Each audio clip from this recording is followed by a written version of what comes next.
കണ്ണൂർ ജില്ലാ petroleum dealers association Payyanur taluk convention Kandoth Sharjah പാലസിൽ വച്ചു ചേർന്നു. യോഗം KDPDA പ്രസിഡന്റ് C. ഹരിദാസ് ഉദ്ഘാടനം ചെയ്തു. Secretary Anil, trust general secretary Ramachandran, ജില്ലാ എക്സിക്യൂട്ടീവ് മെമ്പർമാരായ ജയദേവൻ, രാജൻ, പയ്യന്നൂർ താലൂക്ക് സെക്രട്ടറി അജി മുത്തത്തി തുടങ്ങിയവർ യോഗത്തിൽ സംബന്ധിച്ചു.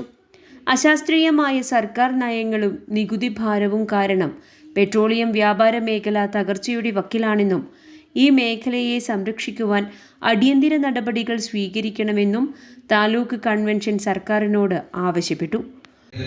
നമ്മുടെ പെട്രോളിയം മേഖല ഇൻഷുർ ചെയ്യുക എന്നുള്ളത് വളരെ ഈ ഒരു വർത്തമാന കാലഘട്ടത്തിൽ വളരെ അത്യന്താപേക്ഷിതമാണ്. നമ്മുടെ സ്ഥാപനം ഇൻഷുർ ചെയ്യുക എന്നുള്ളത് ഞങ്ങൾ കഴിഞ്ഞ മാസം മുഴുവനായിട്ട് കളിപ്പറമ്പിലെ മുഴുവൻ താലൂക്കിലെ മുഴുവൻ പെട്രോൾ പമ്പുകളും സന്ദർശിക്കുകയുണ്ടായി. അതൊക്കെ ആ പാതയിലൊക്കെ നമ്മൾ പോകേണ്ടതുണ്ട്. അതിനുവേണ്ട സൗകര്യങ്ങളൊക്കെ കണ്ണൂർ ജില്ലാ petroleum dealers welfare and charitable 3 പ്രമേയങ്ങൾ യോഗം അംഗീകരിച്ചു.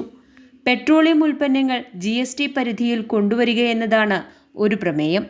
കേന്ദ്ര എക്സൈസ് ഡ്യൂട്ടിയും സംസ്ഥാന വാറ്റും ചേർന്നുണ്ടാക്കുന്ന അമിത നികുതി ഭാരം സാധാരണക്കാരെയും വ്യാപാരികളെയും ഒരുപോലെ തളർത്തുന്നുണ്ട്. ഇന്ധനവില GST പരിധിയിലാക്കുന്നത് വില കുറയ്ക്കാനും വിപണിയിൽ സുതാര്യത ഉറപ്പാക്കുവാനും സഹായിക്കും. അശാസ്ത്രീയമായ പുതിയ പമ്പുകൾ അനുവദിക്കുന്നത് നിർത്തുകയെന്നതാണ് 2ാം പ്രമേയം.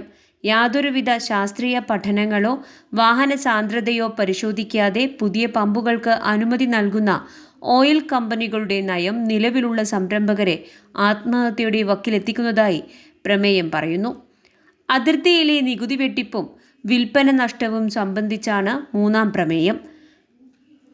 മാഹി, കർണാടക എന്നിവിടങ്ങളിലെ കുറഞ്ഞ വില കാരണം കണ്ണൂരിലെ അതിർത്തി പമ്പുകളിൽ 60% മുതൽ 75% വരെ വിൽപ്പന ഇടിഞ്ഞു.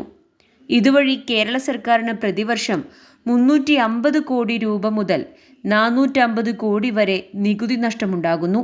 സംസ്ഥാന സർക്കാർ നികുതി ഏകീകരിക്കുവാൻ ഉടൻ തയ്യാറാകണം. പയ്യന്നൂർ നഗരസഭയിൽ മലിനീകരണ നിയന്ത്രണ ബോർഡിൻ്റെയും ഫയർഫോഴ്സിൻ്റെയും സർട്ടിഫിക്കറ്റുകളിൽ സർക്കാർ ഇളവുകൾ നിലനിൽക്കെ പയ്യന്നൂർ നഗരസഭ ഡീലർമാരുടെ ലൈസൻസ് പുതുക്കി നൽകാതെ പ്രതിസന്ധി സൃഷ്ടിക്കുകയാണ്. ലൈസൻസുകൾ ഉടൻ പുതുക്കി നൽകിയില്ല എങ്കിൽ ശക്തമായ സമരപരിപാടികളിലേക്ക് നീങ്ങുമെന്ന് അസോസിയേഷൻ മുന്നറിയിപ്പ് നൽകി. എണ്ണ കമ്പനികൾക്ക് ലക്ഷക്കണക്കിന് രൂപ മുൻകൂറായി നൽകി ഇന്ധനം എടുക്കേണ്ടി വരുന്ന സാഹചര്യത്തിൽ സർക്കാർ വകുപ്പുകൾക്കും തദ്ദേശ സ്ഥാപനങ്ങൾക്കും ഇനി മുതൽ കടമായി ഇന്ധനം നൽകാൻ കഴിയില്ല. നിലവിലുള്ള ലക്ഷക്കണക്കിന് രൂപയുടെ കുടിശ്ശിക പലിശ സഹിതം ഉടൻ തീർപ്പാക്കണം. മേഖലയിലെ പ്രതിസന്ധി ബാങ്കുകളിൽ NPA വർദ്ധിപ്പിക്കുവാനും 10,000-കണക്കിന് തൊഴിലാളികളുടെ തൊഴിൽ നഷ്ടപ്പെടുവാനും കാരണമാകുന്നുവെന്ന് അസോസിയേഷൻ ചൂണ്ടിക്കാട്ടി. പമ്പുകൾ നഷ്ടത്തിലാകുന്നത് ശുദ്ധജലം തുടങ്ങിയ സൗജന്യ സേവനങ്ങളെയും ബാധിക്കും. നിലവിലുള്ള യാഥാർത്ഥ്യങ്ങൾ വിസ്മരിച്ചുകൊണ്ട് യാതൊരുവിധ ശാസ്ത്രീയ മാനദണ്ഡമില്ലാതെ പുതിയ പെട്രോൾ പമ്പുകൾക്ക് അനുമതി നൽകുന്ന നടപടി ഈ സമ്മേളനം വളരെ ശക്തമായി പ്രതിഷേധം രേഖപ്പെടുത്തുന്നു. ഈ നയം പെട്രോളിയം വ്യാപാര മേഖലയെ കടുത്ത പ്രതിസന്ധിയിലേക്കും തകർച്ചയിലേക്കും നയിക്കും. ഈ അശാസ്ത്രീയ മത്സരം ഈ മേഖലയിലെ എല്ലാ ഘടകങ്ങളെയും, എല്ലാ ഡീലർമാരെയും, എല്ലാ പെട്രോൾ പമ്പുകളെയും ദോഷകരമായി ബാധിക്കുന്നു. ഇതിൽ ശാസ്ത്രീയമായ പഠനത്തിന്റെ വിശദാംശങ്ങളൊന്നും ഞാൻ ഇവിടെ പറയുന്നില്ല. ജില്ലാ സെക്രട്ടറി സൂചിപ്പിച്ച വിഷയമാണ് പ്രശ്നം. അതായത് നമ്മുടെ ഇപ്പോഴത്തെ ഈ പെട്രോളിയം ഉൽപ്പന്നങ്ങളുടെ മൊത്തത്തിലുള്ള ഒരു സാഹചര്യം നിലനിൽക്കുമ്പോൾ എല്ലാ പെട്രോളിയം ഉൽപ്പന്നങ്ങളെയും GST പരിധിയിൽ കൊണ്ടുവരിക, GST ഏകീകരണം വരിക എന്നുള്ള ഒരു നിർദ്ദേശം നമ്മുടെ ഓൾ ഇന്ത്യ അനുവദിക്കുന്നത് സംബന്ധിച്ചാണ് വിഷയം. കണ്ണൂർ ജില്ലയിലെ പെട്രോളിയം ഡീലർമാരുടെ പ്രതിസന്ധിയും സർക്കാരിന് വരുന്ന വരുമാന നഷ്ടവും പരിഹരിക്കുക എന്നതാണ്.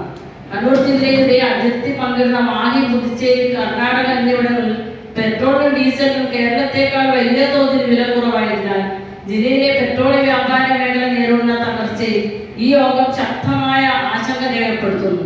മുഖ്യമായ കണ്ടെത്തലുകൾ: വ്യാപാര നഷ്ടം. മാഹി അതിർത്തിയോട് ചേർന്ന് 10 കിലോമീറ്റർ ചുറ്റളവിലുള്ള എല്ലാ പമ്പുകളിലും 60% മുതൽ 75% വരെ വിൽപ്പന ഇടിവ് ലാഭകരമല്ലാത്തതിനാൽ പല പമ്പുകൾ.